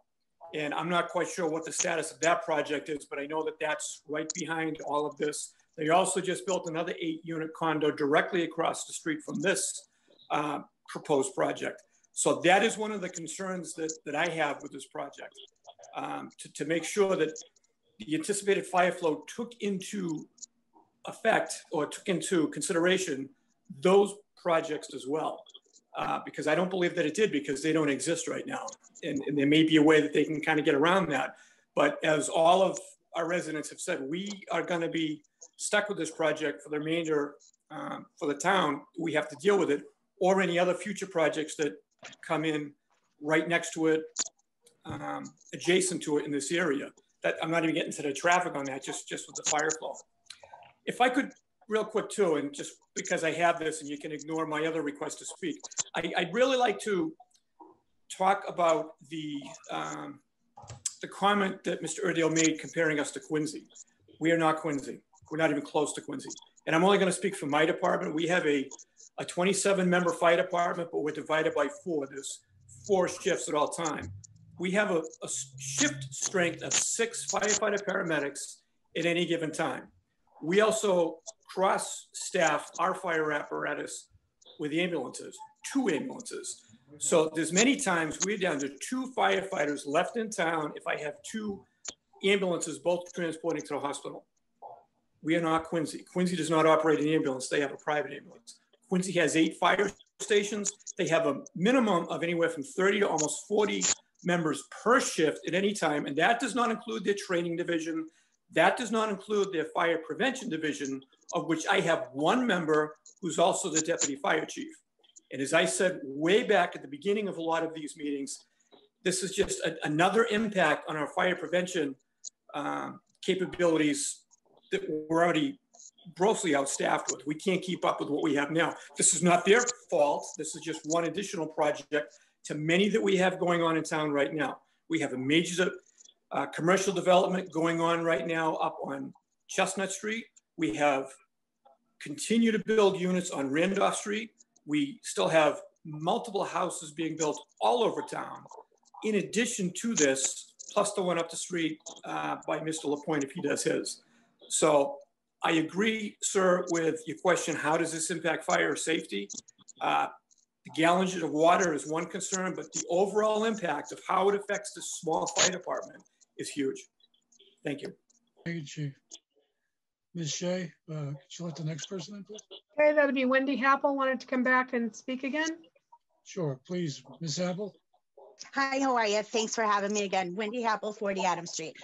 First, I'd just like to say, Chief Nuttall, what you said is pretty eye-opening and alarming. And I'm also wanted to speak on behalf of the school committee. I think that they would probably stand behind me in saying that a unit complex like this, especially if it's more than 2 bedrooms and they are family orientated, are definitely going to affect our schools. So Peter Schaefer, he's our superintendent, he might not have more accurate numbers for you, but just coming from a stance that we have between 25 and 30 kids in our classes, if not more, depending on the year, I just think that this would have a huge impact. I also want to state that I lived in Quincy as well and grew up there, and it is nothing like Abington. Everyone that moved to Abington moved here because they want to live in a town. If we wanted to live in Quincy or something like that, we would be in the city. So, and the red line doesn't run like our Abington MBTA. So I think that that's just a concern as well. My other concern is the complex. The commercial units, is the parking already adjusted for the units? Like, you don't know what's going to be in there. So depending on what's in those units is going to depend on how many people, the flow of people that will be in there coming in and out of the units, what type of commercial space it is will determine when it opens and closes. And I just think that those units are going to have a huge impact. So, you know, I think the people of Abington, especially that area, are saying how they feel, and I hope that the planning board listens. And I think that's it. So thanks. Ms. Hell, thank you. I would like to direct something to the proponent. I just saw a comment from someone that the school population of the town of Abington has dropped over the past several years. Has anyone on the proponent staff looked at, you know, these trends as far as enrollment? Because one of the concerns seems to be here tonight is that Abington schools wouldn't have the capacity for students. But I mean, I want to see some figures here. You know, what are the school enrollment trends in the town of Abington over the past several years? Has it been increasing and decreasing? Is there capacity in the Abington schools to absorb any new children who might live in I mean, this is a greater issue than the proponents project. Obviously, it's another issue for any developer that comes in the town. But it would be interesting to see if the proponent has looked at the impact of this project, potential impact of this project on the schools in town, if you can make that comment. Yeah, I certainly wouldn't know. I would like to address Chief Nuttall's comment, though. My comparison is not comparing Abington to Quincy or to anybody else. My comparison was strictly on parking with TOD. So, yeah. Thank you. All right. Ms. Shea, anyone else? Okay, so Sean Carpenter said he would be happy to address, I believe, the school population issue if he could be unmuted. Yes, Mr. Carpenter, please. Give him a second. This is an important issue. It'd be good to hear about this. There we go. Hi there, Sean Carpenter with the proponents development team. I am looking at data right now, which is readily available to anybody that's offered by the Mass Housing Partnership, a quasi-state agency. It's utilized by a number of developers when addressing these types of impacts. Abington is one of the towns where school population has consistently dropped over the last 10 years. And mostly it's because there has been almost no development in the town up until the last 2 years. And I think we all know why that is, and that's related to the sewer. So you haven't had any large high density projects. I think the largest project that was permitted up until last year was 10 units, according to the data that's available to us. So your school enrollment is dropping, you know, and it will continue to drop as developments don't get added. And even the project up the street that the chief mentioned is an elderly age restricted project. So that wouldn't affect the enrollment either.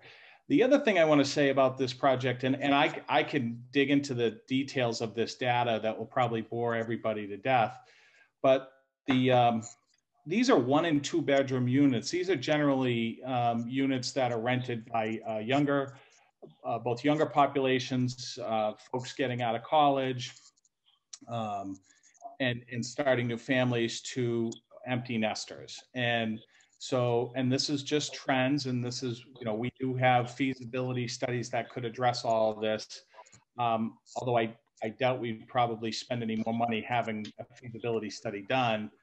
You know, we know what the trends are for 1 and 2 bedroom units, and they're typically for those folks who wouldn't have school age children. Not to say that that number would be 0, but that number would be, you know, more than 0 and probably less than a lot. Thank you, Mr. Carpenter. I know Ms. Apple requested to come on, but I just want to give this chance for people who haven't commented a chance. Liz, do we have anybody else who hasn't commented yet who would like to come on? Yeah, Mark Sack wants to come on. Ms. Apple, I hope you understand this. I just want to bring some other people into this discussion. So you could bring Mr. Sackmore on, please. This is Mark Sack, and I'm a part of the development team, and you know, I can address a lot of these questions. So we work for a company called Wood Partners, which is going to be teaming up with John and the development team to develop and build this property. you know, Wood Partners, we're one of the largest Class A, and I really want to emphasize that point because that'll address, you know, some people's questions. You know, we're a Class A apartment building. We're a national company. We're one of the largest developers here in Massachusetts. We not only develop, we property manage our own properties, and we build our own properties. And we, you know, we only build Class A properties. This is a 100% market rate community, so there's going to be, you know, a higher demographic of people here. You know, we're building a really high quality apartment that isn't in this market right now. I know there've been some questions about home values and whatnot, and you know, the type of tenant that's going to be here is, as Sean said, it's going to be a younger, and I'll address the school from our, you know, we built over 3,000 units. We have over 12 communities here in Massachusetts. We have enough data on what the student kind of tenant population is at these properties. But, you know, the average rent that we're going to be getting, seeking to get here to make this project feasible, like I said, we're building that really going to set the new high watermark for quality apartments down here in this area, is going to be, the monthly rent is going to be higher than the average monthly payment for the average home value in Abington. So we're really trying to get a high-end tenant here.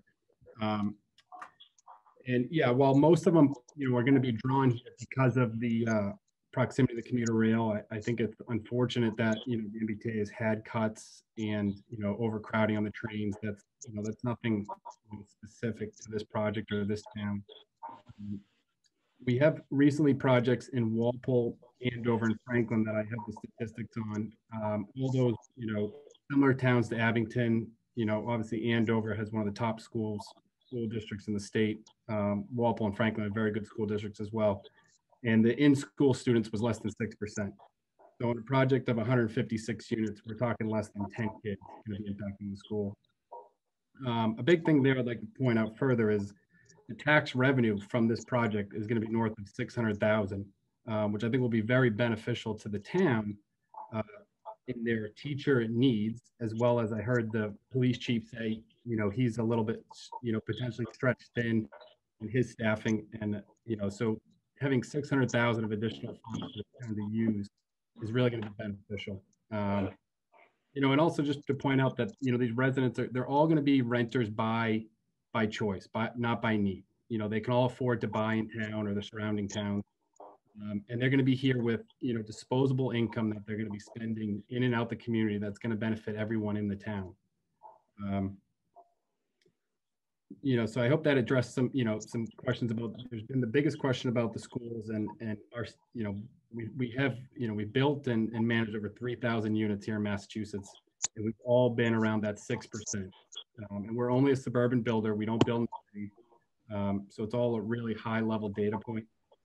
I can't really speak to the traffic, unfortunately. That's, you know, I leave that to Corrine, and it you know, but I can really address kind of what the tenant profile is going to be here, and you know, can rest assured that it's not going to be taxing the schools. That's not the tenant that we're going for. We're not going for the families. I know Sean had mentioned, you know, we only have 62%, 61% of the units are going to be 2 bedrooms. There's no 3 bedrooms, which is statistically where in our other properties where I gave you that 6%, all those properties are 3-bedroom units, which is where the families primarily rented. So, I mean, I'm happy to answer, you know, anyone else whose questions they thought, you know, weren't addressed directly. Mr. Sack, I just want to ask a question. I saw us on the screen. This is all going to be market rate. This isn't going to be affordable housing, or would you have it? This is not a 40B project. This is all market rate. Is that right? Correct. So there wouldn't be any 40B tenants in the building. Correct. Okay. Thank you, Mr. Sack. Ms. Shea, anyone else? I think Wendy Happel wanted to be unmuted. If I go, maybe the school. Address one of the, there was a question with the fire safety as well. You know, if there's no capacity here for the water, you know, obviously there's no project for us. In terms of the water pressure, you know, if we don't have good water pressure, you know, the tenants aren't going to rent. And, you know, there's obviously code for, you know, fire pressure, and whether it's, you know, holding tank or, you know, installing a booster pump. You know, we'll obviously, you know, being a most experienced developers we are, you know, we're going to make sure that there's ample, you know, water pressure from both the life safety as well as the use. Thank you, Mr. You know, Ms. Shea, I know that Ms. Apple would like to, I just want to know if there's anyone out there who hasn't spoken yet who would like to speak. I didn't see anybody. Oh, John Norton. Could you let Mr. Norton in then, please? No offense, Ms. Apple. I just want to let none at all. everybody I have a chance totally to get speak. it. I'm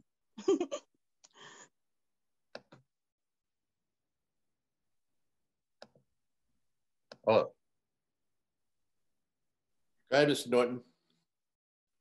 Good evening. Thank you for taking my call. I'm 84 Progress Street, Abington, Massachusetts.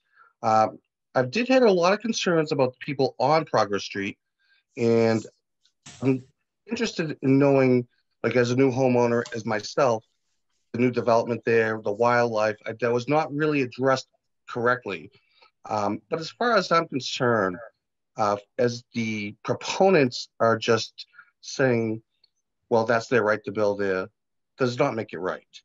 I just feel the traffic, the safety of our town, the firefighters, I have not heard anything from anybody from the teachers union. So I was just wondering if anybody from the school system has anything to comment on this. And I was wondering if there's any way that this could be brought up to a public vote. And I think that would be the fairest thing. Well, Mr. Norton, it's not the way it works. First of all, this is a planning board issue. This isn't something that could come up as a public vote. The 5 of us on the planning board have been elected and we have responsibilities to address this. So this is not an issue that would be on the town ballot or a town meeting. This is a decision that's going to have to be made by the 4 of us. Mr. Smith has reclused himself because he has a property ownership. So it's going to be Mr. Rangel, Mr. Collins, Mr. Robb, and myself who decide this. And all of us are very experienced. All of us have served on the planning board. I've been a professional planner for 35 years. So we're all experienced and we know what our duties are. With respect, sir. Ms. Shea, anyone else? Mr. Pratt would like to speak. Mr. Pratt, please. Hi, my name is Robert Pratt, 239 Walnut Street. I'm concerned about the traffic at the intersection of Walnut and Summer. I've been hit there twice in the last couple of years. I've almost been hit there a number of times other than that because people run the stop sign. They don't even slow down. They just zoom through that intersection. I have trouble backing out of my driveway. I'm three doors down from that intersection. I've almost been hit several times crossing the street with my dog. So the added traffic is my biggest concern. That's all I got to say. Thank you for letting me speak. Bye. Thank you, Ms. Pratt. Mr. Bias, you're up again. Make a comment. Sure. We did look at crash records for the study intersections. There were some crashes at Center, I believe you said Center at Walnut Street. Is that correct? Yes. Yeah. However, when we looked at it sort of relative to the traffic volumes there and the sort of average crash rates for Mass DOT in District 5, what we found is for that particular intersection the intersection crash rate is actually well below average, and that's not to say that they don't happen, and when they happen, they don't impact people. But that is to say that there was not a sort of safety issue there that was identified, which was sort of outside what you see at a normal intersection.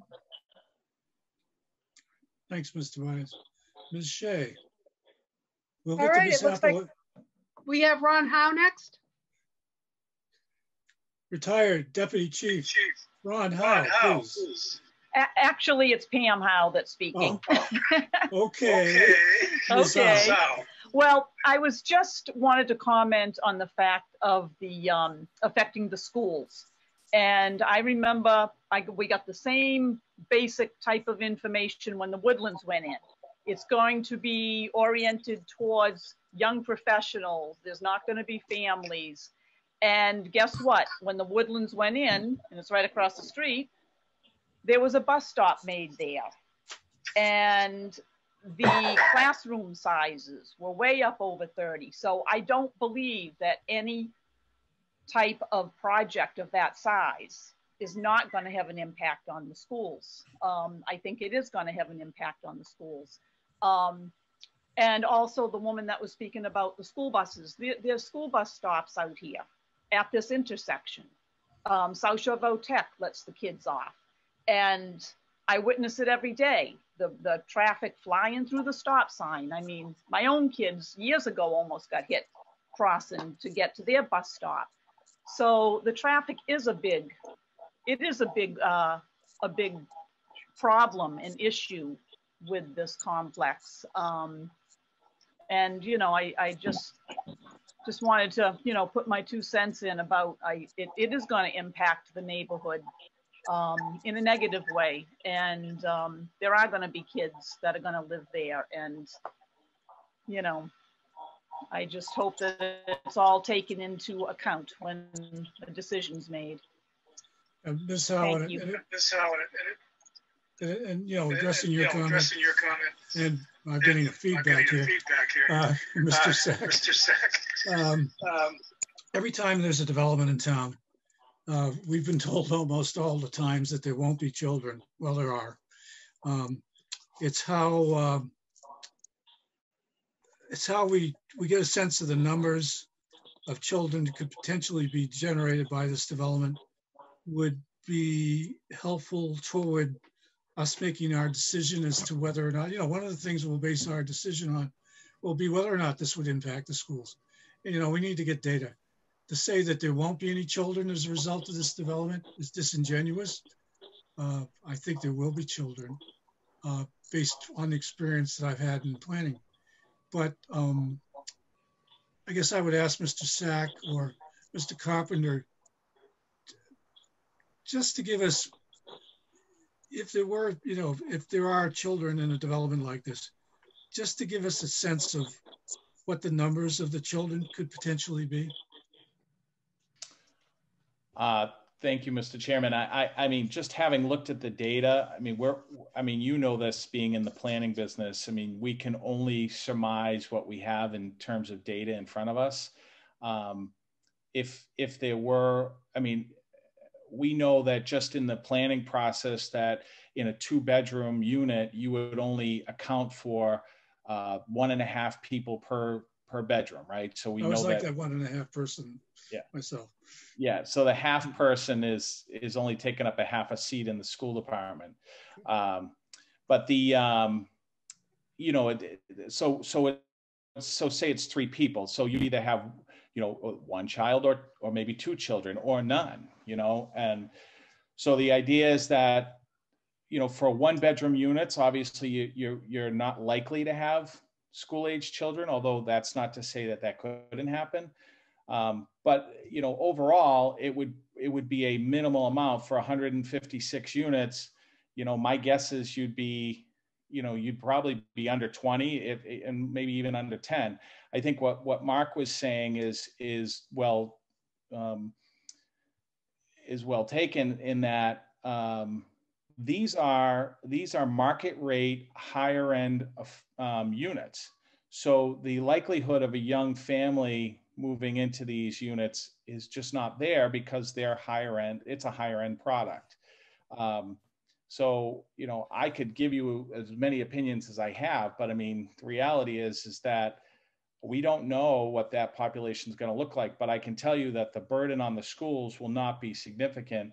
As I was mentioning earlier, as the school enrollment has gone down significantly, staffing hasn't gone down, and this is the case all over the state. So staffing in school systems don't go down, but populations go down and buildings get bigger. So, and I think all of those things are probably true in Abington. And, you know, I mean, you have, you know, for instance, right now there's like 1,800 students in the Abington public schools, but there's also 200 students that are in private schools that attend private schools outside of schools. And, Mr. Chairman, if I may, the the previous speaker is taking data from a quasi state agency. While sitting here, I simply went on the Massachusetts DESE website and I looked at enrollment in 2016. What does the acronym mean, please? I'm sorry. Department of Education and Secondary, Elementary and Secondary or Education. It's the state. Thank you. I just like to have acronyms spelled out. I'm sorry. I will find out for you. I apologize. However, in 2016 and 2017, the data showed there was enrollment of 1916. And in 2019, 2020, the data was the enrollment was increased to 2143, 2,143 students. So relying on data from a quasi agency, we cannot. The enrollment has gone up. So I had to make that clear. Thank you. Thank you, Tony. Before I was interrupted, I just want to mention that of that data, I would probably concur with town council in that 206, as I was just about to explain, 206 students that are considered in district actually attend a regional or vocational school that's still considered out of district. So I think our numbers are congruent. Okay. But they went up. So in total, they were increased. So well, no, because in 2016 your numbers did not go up. Well, what you're saying is 2016. You're saying that there was 18. I'm saying there was 1,862. 199 were in a regional, vocational, or out of district public schools, and 40 were in charter schools. But the total number of students in Abington that live in Abington that are enrolled in schools, it doesn't have to be the Abington public school. The total number of children in Abington clearly increased. So that's not the data that I have. Are you using the quasi something data? Well, so Mass Housing Partnership is drawing that off of the DESE website. So they're not, because the DESE website it's black and white. They have PDFs that show the data. So I think that's what we need to go off. Mass Housing Partnership is obviously a development friendly agency. They are, it's a great agency, but they are development friendly. They're, they promote affordable housing, which is great.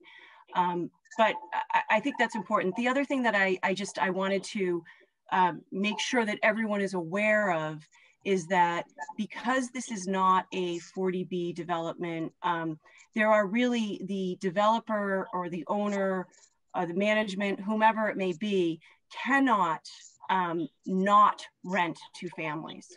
So I think it's almost impossible for the developer to tell you if there will be children there, if there won't be children there, and to estimate the amount of children, because they cannot decline to rent to a family. There's a federal law. So fair housing. So I just think that we might be going down a road by asking the developer to tell us how many school-age children will be in there. It's nothing we can hold them to, honestly. So I'm not even sure it's anywhere we want to go. Well, there clearly will be children in there. There's no question, because they can't say no to children. I think we get that. Thank you, Attorney Questle. Ms. Shea, I just wanted to ask, is there anyone else who hasn't spoken besides Ms. Apple? Yes, there's two people on the list at the moment, Karen Bowen and then Annette Nelligan. Okay, why don't you let Ms. Bowen in, please? Mr. Chair, if I could speak. Yes, sir. Can you hear me okay? Yes, sir. Go ahead. I think at this point, I've been talking to my development team, and we're going to withdraw without prejudice and ask the chair that you grant us that. We certainly need 4 votes in order to go through the decision.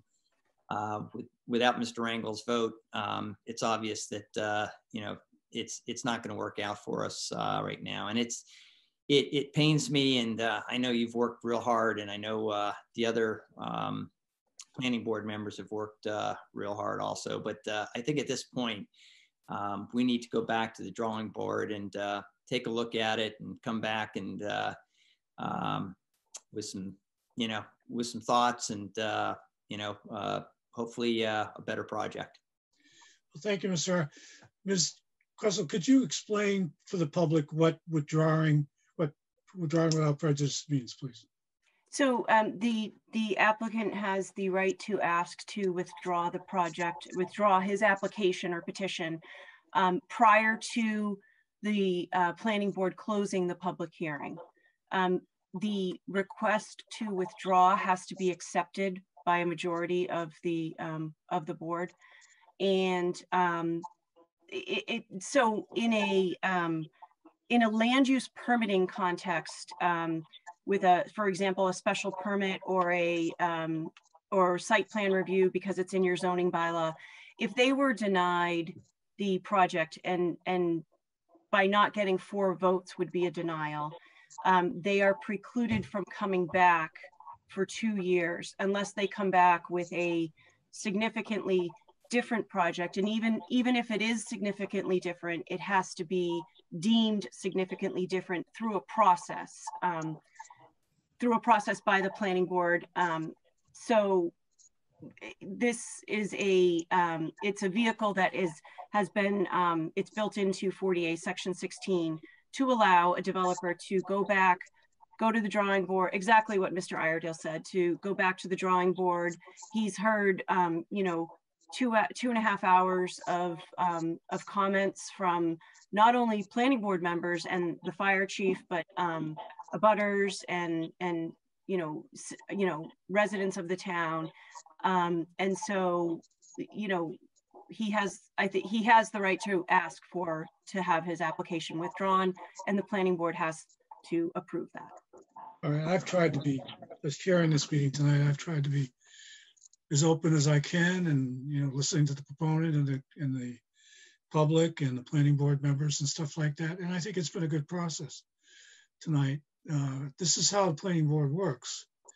So I guess our next step is to ask someone on the planning board if they would like to make a motion to accept Mr. Iredale's proposal.